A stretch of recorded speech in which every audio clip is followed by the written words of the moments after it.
Hello friends, इस video में बात करेंगे जूनियर असिस्टेंट 2702 वैकेंसी जिसका फॉर्म आज से भरा जाना शुरू हो गया है। यूपी ट्रिपल एससी की ये वैकेंसी है और इसमें मैं आपको बता देना चाहता हूँ कि योग्यता क्या मांगी गई है, पाठ्यक्रम यानी आपका सिलेबस क्या रहने वाला है, आपको कितना वेतन इस नौकरी में मिलता है, इसमें चयन की प्रक्रिया पूरी क्या होती है, कितने समय में हो जाता है, पूरा चयन प्रक्रिया संपन्न होती है, पीटी का स्कोर क्या हो सकता है, लगभग इस बार किस किस को फॉर्म भरना चाहिए, किसको नहीं भरना चाहिए, ये सारी बातें इस वीडियो में डिस्कस करेंगे। तो वीडियो को पूरा देखकर जरूर लिएगा और अगर चैनल पे पहली बार आए हैं तो चैनल सब्सक्राइब कर लीजिएगा। इसके अलावा मेरा टेलीग्राम चैनल जिसका लिंक वीडियो के डिस्क्रिप्शन में है, जिसका नाम है UP triple SC exam official, को सब्सक्राइब कर लीजिएगा ताकि आपको छोटी मोटी अपडेट, एग्ज़ाम डेट और इन सब चीज़ों से लेके जो भी आती हैं सब समय पर मिल जाया करें। बिना वीडियो में आके मैं वीडियो आके बनाने में मुझे थोड़ा समय लग सकता है, किसी चीज़ का वीडियो हर समय नहीं बन सकता है, तो टेलीग्राम पर आपको अपडेट आ जाता है, मैं लिख कर डाल देता हूँ जो भी चीज़ है। पीडीएफ जितनी भी ज़रूरत है उन पीडीएफ्स को भी वहीं डाल देता हूँ, तो वहीं से आप देख सकते हैं। अब बात करेंगे, सबसे पहली चीज़ है योग्यता क्या होनी चाहिए। ठीक है, तो मोटी मोटी 3 बात बता दूंगा, ज़्यादा इसमें घुमाने की ज़रूरत नहीं है और किसी नोटिफिकेशन को ज़्यादा दिखाऊं। भैया 12वीं पास हैं आप, आपके पास सीसीसी यानी ट्रिपल सी कंप्यूटर का सर्टिफिकेट है। ठीक है, आप 12वीं पास हैं, कंप्यूटर का ट्रिपल सी सर्टिफिकेट है, तो ये 2 चीज़ें बस बहुत हैं आपको इस भर्ती के लिए एलिजिबल होने के लिए। और आपकी उम्र जो है 18 से 40 साल के बीच हो, बिना किसी रिजर्वेशन। ठीक है, 18 से 40 साल बिना किसी रिजर्वेशन, और रिजर्वेशन अगर आपको मिलता है तो आपकी कैटेगरी में जितने साल का रिजर्वेशन है वो साथ में मिल जाएगा। यही योग्यता है। अब इसके अलावा, इस योग्यता के अलावा एक चीज़ समझ लो, इसी योग्यता के कॉलम में समझ लो कि आपकी टाइपिंग होगी भाई, टाइपिंग होगी हिंदी और इंग्लिश दोनों की। ठीक है, हिंदी और इंग्लिश दोनों की टाइपिंग होगी। ये लिखित परीक्षा पास हो जाने के बाद टाइपिंग होती है। ठीक है, अच्छा खासा समय मिल जाता है इस टाइपिंग को सीखने के लिए, तो अभी नहीं आती है तो परेशान मत होइए। अब इसमें एक चीज़ और है कि टाइपिंग स्पीड क्या मांगते होंगे, तो भाई हिंदी के लिए अगर बात करूं, हिंदी के लिए 25 शब्द प्रति मिनट, इंग्लिश के लिए 30 शब्द प्रति मिनट। अभी आपको लग रहा होगा शब्द मतलब सर जैसे जूनियर लिखा है तो ये एक शब्द है, या असिस्टेंट लिखा है तो एक शब्द है।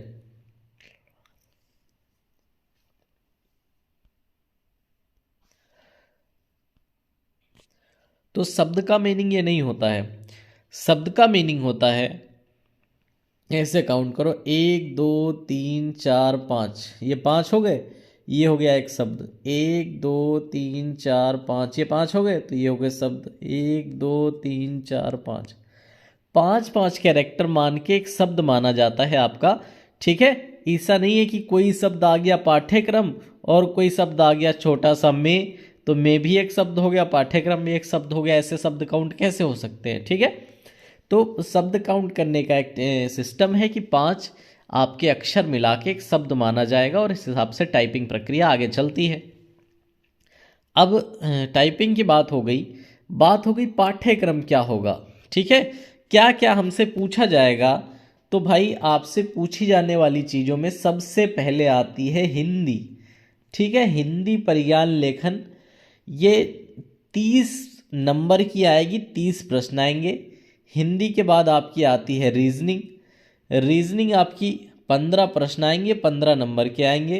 रीजनिंग के बाद आपकी आती है कंप्यूटर। ठीक है, कंप्यूटर 15 प्रश्न होंगे, 15 नंबर के होंगे। फिर आती है जीएस, जीएस के 20 प्रश्न होंगे, 20 नंबर के होंगे। फिर आती है यूपी जीके, यूपी जीके के भी 20 प्रश्न होंगे और 20 नंबर के होंगे। तो ये आपका पूरा सिस्टम रहेगा। पाठ्यक्रम में टेलीग्राम चैनल पे डाल दूंगा, आपका जो भी है आप वहाँ से इसे अपना सेव कर सकते हैं फ़ोटो के फॉर्म में या पीडीएफ के फॉर्म में। तो आपके पाठ्यक्रम की कोई टेंशन नहीं है। 4 ही चीज़ें आनी है, वो 4 चीज़ें देखने में 5 लग रही हैं। सबसे पहले आपकी हिंदी है, फिर आपका रीजनिंग है, फिर आपका कंप्यूटर है, कंप्यूटर के बाद फिर आपका जीके है। जीके में बाकी जीके अलग है और यूपी जीके अलग है, तो यूपी जीके भी 20 की है और बची हुई जीके भी 20 की है। दोनों 20-20 क्वेश्चन और 20-20 नंबर के हैं। कंप्यूटर 15 का है, रीजनिंग 15 की है और हिंदी 30 की है।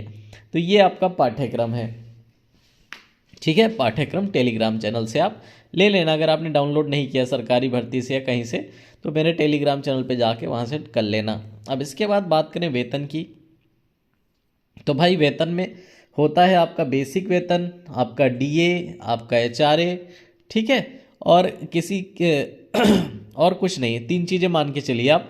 बाकी डिपार्टमेंट के हिसाब से कुछ अलावेंस बनते हैं टीए वगैरह, लेकिन ऐसे पहले से मान के चलना ठीक नहीं है, क्योंकि सभी डिपार्टमेंट्स में सब जगह रूलिंग्स में फ़र्क है। अब देखो इन तीनों चीज़ों को मिला के कितने रुपए बन जाते होंगे सर, तो तीनों को मिला के भाई 35,000 के आसपास आप अपना वेतन लेके चलिए कि 35,000 के आसपास मेरा वेतन बनेगा। कुछ डिपार्टमेंट्स में आपको जो है रहने के लिए घर मिल जाएगा, और रहने के लिए अगर आप घर ले लेंगे तो फिर आपको एचआरए नहीं मिल रहा है, ठीक है, एचआरए नहीं मिलेगा। और अगर आप एचआरए ले लेंगे तो फिर आपको रहने के लिए घर बाहर लेना पड़ेगा, ठीक है, एचआरए लेंगे तो बाहर रहने के लिए घर लेना पड़ेगा। तो एचआरए इस सैलरी में से आपका हटा दिया जाएगा। इसके बाद सैलरी का मैंने अंदाज़ा बता दिया कितनी है आपकी। चयन प्रक्रिया की बात करें तो सबसे पहले पीटी की कट ऑफ लगा के शॉर्ट लिस्ट किया जाएगा बच्चों को। पीटी की कट ऑफ लगा के जो बच्चे पीटी की कट ऑफ पास कर रहे होंगे उन्हें बुलाया जाएगा लिखित परीक्षा के लिए, ठीक है। लिखित परीक्षा पास करके जो कट ऑफ लगेगी फिर बुलाया जाएगा टाइपिंग के लिए।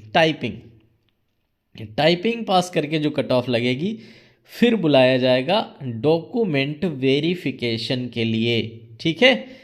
डॉक्यूमेंट वेरिफिकेशन के बाद आप फाइनली सेलेक्ट हो जाओगे, ठीक है। डॉक्यूमेंट वेरिफिकेशन के बाद आप फाइनली सेलेक्ट हो जाओगे। तो ये वाली होती है प्रक्रिया। अब इस प्रक्रिया के बाद देखेंगे पीटी का स्कोर कितना होना चाहिए। बहुत से लोग फॉर्म इसलिए नहीं भर रहे हैं, उन्हें लग रहा है पीटी का स्कोर मेरा कम है तो क्या करूं भर के। तो पीटी वाली बात मैं आपको यहाँ पर क्लियर कर देना चाहता हूँ। जैसे कि पिछली बार देखा गया वैकेंसी हो गई 5,500, ठीक है, पीटी का कट ऑफ बहुत ज़्यादा नहीं गया था, तो इस बार वैकेंसी है 2,702। लेकिन इस बार पेट में किसी के नंबर ही नहीं आए। पेट में इस बार जो बहुत अच्छे बच्चे थे, जो टॉपर टाइप के थे, उनके नंबर गए 55 से 60 के बीच, ठीक है। एवरेज बच्चे के नंबर गए 35 से 40 के बीच। अब एवरेज बच्चे के नंबर भी 35 से 40 के बीच ही पहुंच पाए, टॉपर भी 55 से 60 के बीच पहुंच पाया है। तो आप क्या सोच रहे हैं आपके 50 नंबर होंगे तब आप ये फॉर्म भरेंगे? आप ये सोच रहे हैं आपके 50 नंबर होंगे तब ये फॉर्म भरेंगे क्या? मैं कह रहा हूं भैया रिस्क मत लो। कट ऑफ नीचे गिर सकती है और पद की संख्या बढ़ाई जा सकती है, ठीक है। तो इसका मतलब ये है कि आपको रिस्क कतई नहीं लेना है। 15 से ऊपर नंबर लाए हो, 15 से 20 नंबर के बीच में हो कहीं, तो फॉर्म जरूर भर दो, फॉर्म जरूर भर दो, ठीक है।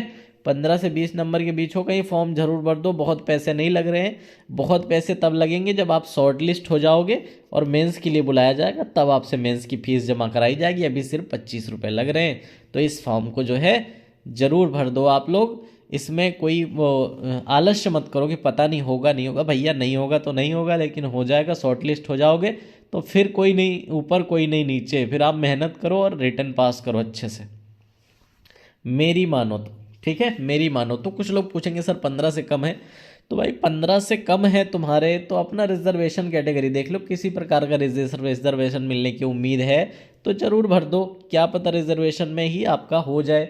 कभी कभी ऐसा लगता है कुछ वैकेंसीज़ में कैंडिडेट्स कम होते हैं, फॉर्म कम फिल होते हैं, ठीक है, योग्य कैंडिडेट कम होते हैं। तो आपने देखा होगा जैसे ये तो मान लो जूनियर असिस्टेंट वगैरह की तैयारी लोग कर रहे हैं, जिन भर्तियों की तैयारी नहीं करते हैं अलग सेक्टर से आ जाती हैं। कभी होम्योपैथी चिकित्सक की आ जाती हैं, कभी एएनएम की नर्स की भर्ती आ जाती है, कभी मुख्य सेविका आ जाती है। तो कट ऑफ एक एक नंबर लग जाती है। पेट की कट ऑफ 1 नंबर 2 नंबर, ठीक है।